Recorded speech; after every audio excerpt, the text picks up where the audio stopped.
Sumbu Spiritual Jogja. Jadi di Jogja itu kan Sumbu Spiritual Jogja. Sultan Hamengkubuwono satu.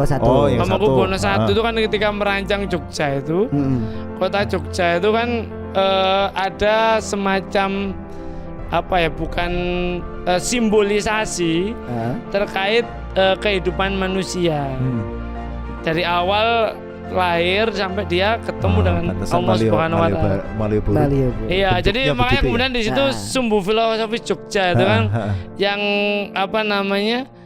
bersumber dari, kalau filosofi Jawa ini namanya Sangkan Paraning Dumadi. Sangkan Paraning Dumadi itu artinya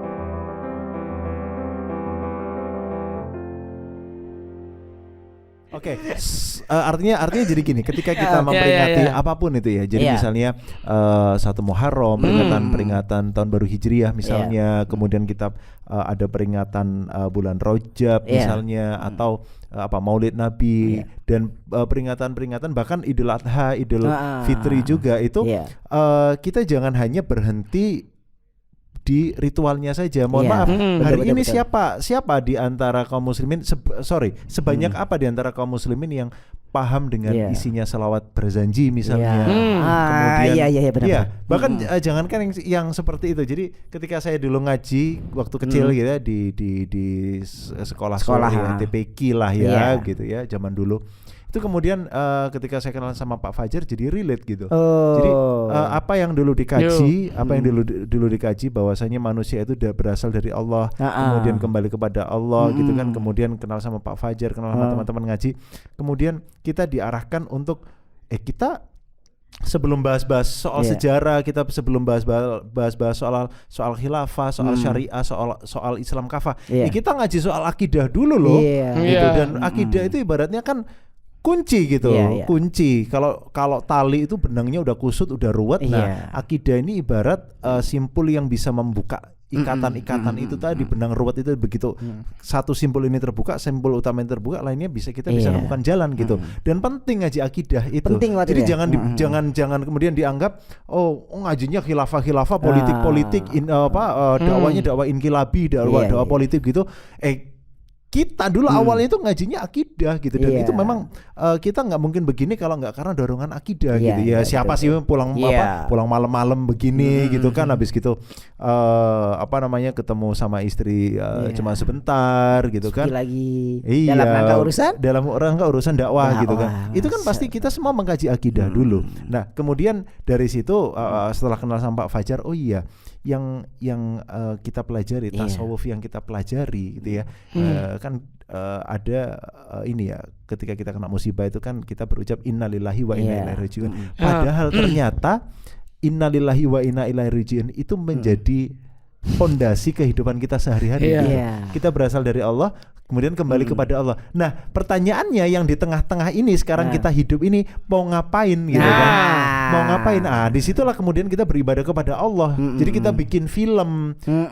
Jadi jangan dianggap ibadah itu ritual-ritual aja begitu. Kita bikin film ini niatnya memang ibadah gitu. Saya tuh jadi teringat Jogja. Apa tuh di Jogja? Jogja yang keberapa nih? Jogja yang keberapa? Dia sering ikut nih. Jogja saya agak jarang. kan. Enggak, kita kan beberapa kali ke Jogja bareng gitu loh. Jogja yang mana? Jogja itu ngangenin. Ya, Jogja itu sederhana tapi ngangenin. Sumprit itu. Iya, seperti ini sih memang ya. Seperti cintanya laki-laki dewasa. Dianggap tidak romantis ya kan, tapi aku pulang ya, aku kangen istriku. Ada love language gitu kan. Situ doang. Sini juga ada love language. Pak Eri kira mana tahu aja. Kira masalah istri aja. Antum rumahnya deket sini. Saya lintas 2 provinsi, Pak. Kota-kota itu kadang-kadang kita itu ya saya selalu bilang ke antum kan, makanan kota itu kadang-kadang menggambarkan bagi kita laki-laki itu seperti perempuan gitu. Jadi misalnya Bandung yang penuh warna gitu kan. Bandung penuh warna. Tapi Bandung itu saya angkat tangan dah. Kulo pun angkat tangan gitu. Karena nyanyi lagi. Baru juga nyanyi. Baru nyanyi saya. Episode sebelumnya kan ada juga dia keceplosan nyanyi. Geli saya. Nah makanya itu Pak Fajar kan punya itu toh, kenangan itu toh. Jogja itu kan tadi ente kan cerita terkait dengan innalillahi wa inna ilaihi raji'un. Itu kan kemarin di berita itu UNESCO itu baru saja menganugerahkan apa ya kemarin lupa saya itu. Jadi sumbu sumbu pendek? Bukan. Jadi sumbu panjang berarti. Sumbu panjang. Oh, bukan juga. Sumbu spiritual Jogja. Jadi di Jogja itu kan Sultan Hamengkubuwono satu. Hamengkubuwono I itu kan ketika merancang Jogja itu, kota Jogja itu kan ada semacam bukan simbolisasi terkait kehidupan manusia. Dari awal lahir sampai dia ketemu dengan Allah Subhanahu wa taala. Iya, jadi makanya kemudian di situ sumbu filosofis Jogja itu kan yang bersumber dari, kalau filosofi Jawa namanya sangkan paraning dumadi. Sangkan paraning dumadi itu artinya sangkan itu dari mana, paraning itu mau kemana, kita ini dumadi itu manusia ini gitu. Jadi itu kan dari mana, sama innalillahi wa inna ilaihi raji'un. Kita ini dari Allah dan akan kembali kepada Allah. Dan itu menarik karena di situ disimbolkan. Jadi Jogja kan dari selatan ke utara. Jadi di sebelah selatan itu nanti memang samudra ya, laut itu kan laut itu lambang, memang manusia itu kan bersumber dari air itu. Air, manusia itu dari air kan, dari dulu kita dulu sebelum kita jadi Dracula, Dracula di perut ibu kita kan nyedot darah maksudnya. Itu kan dari air itu. Saya kok lambat saya ya. Oke, terus. Nah, terus di situ dilambangkan ada namanya panggung Krapyak kalau di sisi selatan, dan itu lurus itu. Jadi ada panggung Krapyak. Panggung Krapyak itu dulu itu kan kayak lapangan. Dia ikut nggak sih ke Jogja? Ya pernah ikut dia. Pernah tapi nggak selalu ikut saya. Turki nggak tahu. Jogja nggak tahu. Emang situ tahu. Tapi waktu aku nonton Mehter itu tadi, pakaian seragamnya pasukan drum band itu tadi itu. Kita temukan banyak kesamaan bentuk dengan di Jogja. Pasukan-pasukan tentara-tentara yang jaga Sultan keraton itu sama loh. Dia mah menangnya cuma ke Ternate doang, Laut Bening, sebening akuarium. Menang itu doang. Saya kalau ke Jogja itu cuma itu doang, suka kangen sama minumannya. Minuman apa? Itu dia mah menangnya itu aja ke Ternate sama itu loh, syuting di Benteng Omes itu loh. Enggak, dia dapat syuting itu loh, kapal Spanyol itu. Iya dong, itu di ketinggian itu. Pitanya disobek lagi, kurang ajar. Maaf enggak sengaja, tapi udah disambung lagi. Jangan ceritain di sini. Tapi paling epic itu ya yang di Benteng Omes itu loh, Benteng Rudal itu yang I love you. Terbangin tren jauh bentuknya. Bentuk rudal. Lanjut tadi Jogja. Panjang nih. Ya Jogja. Saya penasaran. Yang sebelah apa? Selatan. Ya, di selatan. Ada panggung Krapyak itu kan dulu itu dulu jadi ada lapangannya. Jadi dan di panggung Krapyak itu ini menjangan rusa itu di situ ya. Kemudian itu di hari-hari tertentu. Sorry Pak Fajar, bahasanya agak ditranslate ya. Kita harus tepos liro. Apa tepos liro itu, Pak? Iya, pokoknya toleransi sama orang Jawa lah. Jadi di situ tuh rusa. Merasa dikucilkan. Iya, ini mau cerita nggak sih? Terus Sultan itu naik ke atas panggung, jadi bentuknya kayak benteng itu, benteng. Rusa dilepasin, terus dipanah nanti. Itu gambaran seperti sel sperma, sel sperma yang menuju ke sel telur. Itu lambangnya itu udah lambangan gitu sampai terus ke arah utara nanti ketemu namanya Plengkung Gading. Plengkung. Jadi itu pintu gerbang menuju. Jadi Plengkung Gading itu ibarat ini jalan keluarnya manusia dari alam rahim. Oke, paham saya. Ya, rahim terus masuklah di situ area keraton yang alun-alun selatan sama alun-alun utara. Disitulah kemudian bisa dikatakan itulah kehidupan manusia itu. Mulai dari kecil lahir Dia hidup di alam dunia, dia mengalami fase-fase kehidupan dari kecil sampai dewasa, keraton lambangnya. Inilah yang menarik nantinya kalau di dalam filosofi tata kota Islam di Jawa itu kan biasanya bagian selatan itu keraton, bagian barat itu masjid, tengah itu alun-alun, di bagian timurnya pasar. Itu melambangkan kesinambungan ini pemimpin, alun-alun tempatnya rakyat, ekonomi harus menghadap ke Allah, ke barat. Di Jogja itu Sultan Hamengkubuwono I itu pasarnya tidak diletakkan di selatan, tapi agak ke utara sedikit. Karena apa? Ini dilambangkan seorang sultan, seorang pemimpin itu dia itu harus fokus mengurusi amanah. Dia sebagai pemimpin dan fokus ibadah. Urusan duit nanti dulu. Jadi makanya nanti kan Beringharjo, Malioboro, nah itu tuh nanti ini ke sana itu penuh cobaan. Tapi kalau tadi di sini sudah apalagi kuat. zaman sekarang cobaannya macet itu ke arah sana. Ya memang itu kan lambangnya itu. Nah, tapi tetap di sana tuh harus ingat, makanya nanti ada tugu terakhir Tugu Jogja itu. Dulu katanya itu tingginya 2 meter kan, 20. berapa meter gitu loh. Jadi dari keraton itu kelihatan. Itu kan roboh karena kena gempa tahun berapa gitu. Nah itu dari itu tugu tuh melambangkan bahwa manusia tuh akan menghadap Allah. Endingnya di situ. Itu tata kotanya dibuat seperti itu. Dan seperti itu Jatuh Kubro loh. Itu banyak satu-satunya kota di Indonesia. Di Nusantara. Oh begitu di tata di Jogja, dan itu sekarang diresmikan oleh UNESCO. Mungkin orang menganggapnya ini filosofi Jawa yang Hindu Buddha. Padahal di Hindu Buddha nggak ada.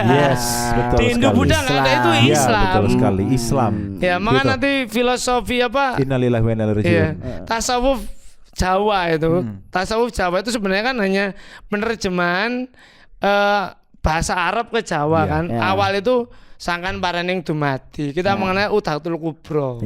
Kalau kita sudah paham itu, naik ke level selanjutnya yang orang Jawa bilang sedulur papat limo pancer. Itu kalau orang Jawa, itu orang Jawa yang asli itu mengartikan harfiah itu katanya manusia itu punya 4 saudara gaib.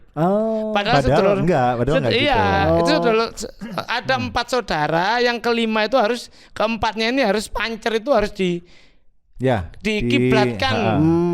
Pancer itu kan kiblat, dipusatkan. Apa? Satu itu saya dulu ini langsung terjemahkan kita itu yang pertama tuh sebenarnya hajatul udwiyah, kebutuhan jasmani. Kebutuhan jasmani itu dilambangkan dulu sama Sunan Kalijogo itu wayang Kumbokarno. Kumbokarno itu saudaranya Rawana itu kan punya 4 saudara kan. Kumbokarno itu dia tuh suka bertapa tidur, bertapa makan. Makan banyak tidur, itu kan hajatul udwiyah. Kebutuhan jasmani kita makan gitu kan. Makanya habis makan jangan tidur. Nanti kayak Kumbokarno. Nah, terus yang berikutnya itu Gorsatun Nau itu karena Rawana itu punya adik perempuan yang sangat seneng laki-laki, ketemu laki-laki ganteng godain. Itu kan nafsu ini. Aduh, untung saya nggak hidup zaman itu ya. Terus kalau hidup gimana? Terus kemudian Rawana, yang itu kan Rawana itu lambang Gorsatul Bako. Rawana kan bakonya kan tinggi banget, pemarah dia. Nah, baru yang ketiga Gorsatul Tadayu. Itu dilambangkan adiknya Rawana yang paling waras itu, Gunawan Wibisono namanya. Itu karena dia lambang. Nah, keempatnya ini harus dipancerkan, dikendalikan. Pancernya apa ya? Islam. Pantesan orang sekarang namanya Gunawan, gak ada yang Rawana gitu. Tosomuko. Nah, terus kalau sudah itu selesai, masuk ke fase ketiga. Apa itu? Manunggaling Kawula Gusti. Dan itu juga banyak disalahartikan. Manunggaling Kawula Gusti. Bersatunya hamba dengan Tuhan. Itu seakan-akan dengan anak al-haq, saya adalah Tuhan, itu salah. Kemudian ada orang bilang saya itu manunggaling Kawula Gusti, saya nggak wajib sholat. Salah. Karena sesungguhnya manunggaling Kawula Gusti itu adalah kesadaran kita sebagai hamba akan hubungan kita dengan Allah. Atau bahasa kerennya majzumata birruh. Paham Rason? Paham kan? Tak balikin itu. Jadi emang betul ya yang dikatakan Pak Fajar gitu. Jadi filosofinya Jawa itu yang sebenarnya memang mengadopsi dari Islam. Gitu. Mengadopsi dari Islam. Tapi gitu. yang menarik itu manunggaling kalau Gusti itu bukan puncak. Karena puncaknya nanti kalau orang sudah paham itu dia memiliki sifat memayu ayuning buwono. Artinya memayu ayuning buwono itu menaungi alam semesta. Inilah yang tujuan penciptaan manusia itu kan di Khalifatu fil ard. Khalifatu fil ard di surat Al-Baqarah. Ketika Allah itu ditanya oleh malaikat, ya Allah, Anda jenengan ini untuk apa? Menciptakan manusia itu. Allah itu menjawab mereka ini adalah aku ciptakan untuk menjadi Khalifatullah fil ard. Kita punya karakter. Makanya Cak Nun itu pernah pesan ke kita, ente boleh ngomong khilafah, boleh ngomong khalifah, tapi tolong khalifahkan dari antum semua masing-masing. Karena manusia itu sebenarnya khalifah. Makanya kata Cak Nun, nggak ada siapapun itu jangan pernah berani-berani ngelawan khilafah, khalifah, karena itu takdirnya Allah. Sampai kalau melawan itu, ingin menghapuskan kosakata itu, menghapuskan berhadapan dengan Allah. Dan kalau sampai berhadapan dengan Allah, pasti ajur jung gitu ya. Nyenyetun gitu kalau kata orang Surabaya, nyenyetun gitu. Ya hancur sampai itu. Ya kalau nggak hancur di dunia, ya hancur di akhirat. Ya hancur di dunia masih mending, ada akhirat tuh loh. Angkat tangan udah. Udah nggak ada pembelaan. Iya. Makanya Pak Fajar mengarahkan filosofi itu gitu. Tapi zaman sekarang juga filosofi Jawa jarang yang memahami gitu. Iya, ini sebenarnya filosofi ini kan muncul ya tadi tasawuf kan. Ini sebenarnya muncul di semua suku bangsa di Nusantara dengan bahasa yang berbeda. Tapi pada akhirnya kan gini. Akhirnya orang-orang itu ketika berislam pada saat itu mereka kemudian bukan hanya sekedar mendapatkan gelar pokoknya saya cukup ibadah, aku selamat itu, saya selamat itu. Tapi mereka itu akan berupaya sepositif mungkin. Ya melakukan tindakan sepositif mungkin karena ini adalah ibadah. Jadi kalau saya petani, ya petani yang baik. Pedagang yang jujur. Apalagi kalau jadi pemimpin. Pemimpin yang syar'i. Pemimpin yang syar'i yang benar-benar menerapkan aturan Islam. Itulah yang makanya kemudian ini filosofi ini tuh menarik sebenarnya. Karena ini semuanya dari Islam. Memayu ayuning buwono, kalau orang Jawa bilang kan memayu ayuning buwono. Jadi seperti menaungi alam. Inilah kemudian sosok Jalma Utomo. Jalma Utomo itu manusia terbaik, Jalma manusia utama ya. Kalau di Arabkan itu insan kamil. Nah makanya sekolah tempat saya ngajar insan itu kan manusia. Insan kamil tempat saya ngajar itu kan ngambil manusianya dari bahasa Arab. Tapi kemudian yang terbaik itu dari bahasa Jawa. Insan utama. Insan utama. Disingkat nanti jadi sponsor lagi. Enggak, kalau anak saya berarti manggilnya ini ayah utama. Bukan, ente manusia insan kan. Iya kan dia enggak berani kalau bilang nama insan utama. Ya kan dia enggak berani ente bilang namanya insan siapa sih? Enggak, dia nyebutnya pasti insan Ramadan kan. Kan manggilnya ayah, berarti kan ayah utama. Ini insan Ramadan namanya. Emang ya? Iya. Apa? Insan Maulana. Insan itu manusia. Maulana itu orang yang berilmu. Jadi manusia yang berilmu. Amin. Masya Allah. Saya ketemu dengan teman-teman kawan-kawan yang berilmu. Jadi sehingga saya tuh menambah ilmu luar biasa. Jadi sebagai sesepuh kita. Sesepuh. Tapi mukanya enggak.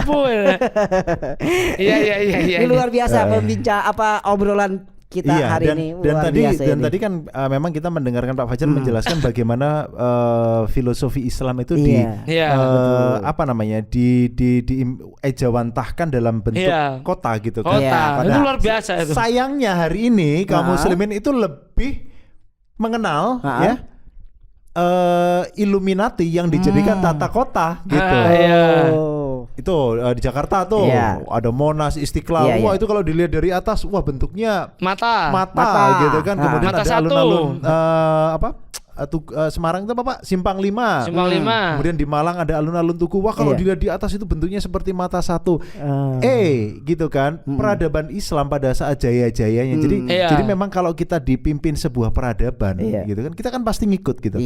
Islam itu pernah menjadi peradaban yang tinggi, peradaban yang menang dan salah satu implementasinya di Nusantara bahwa Islam itu pernah jaya, pernah berkuasa di Nusantara, itu tadi salah satunya gitu. Tata kotanya itu menggunakan filosofi yang Islami. Jadi artinya apa? Setiap kali manusia hidup keluar dari rumah, berniaga, kerja atau apapun, ketika mereka melewati jalan itu mereka ingat, oh aku ini. Iya, tapi masalahnya juga nggak banyak orang yang ini. Orang ke Jogja ini hanya jalan-jalan. Karena hari ini kita kalah Pak. Hari ini peradaban kita kalah. Kemudian Islam itu tadi apa namanya?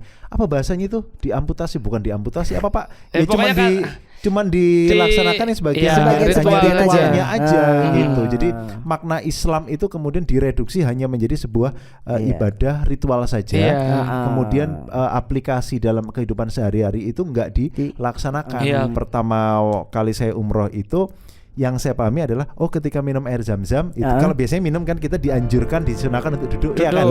Betul. Nah kemudian ketika minum air Zam-Zam kita baca Allahumma shayyiban nafi'an dan seterusnya itu kan. Itu kan kita kemudian disunahkan berdiri menghadap kiblat kemudian minum gitu kan. Nah, yang kita pahami, yang kita pelajari dari guru-guru ngaji kita begitu gitu. Saya pernah kejadian di sana ketika saya berdiri itu baju saya langsung ditarik disuruh duduk.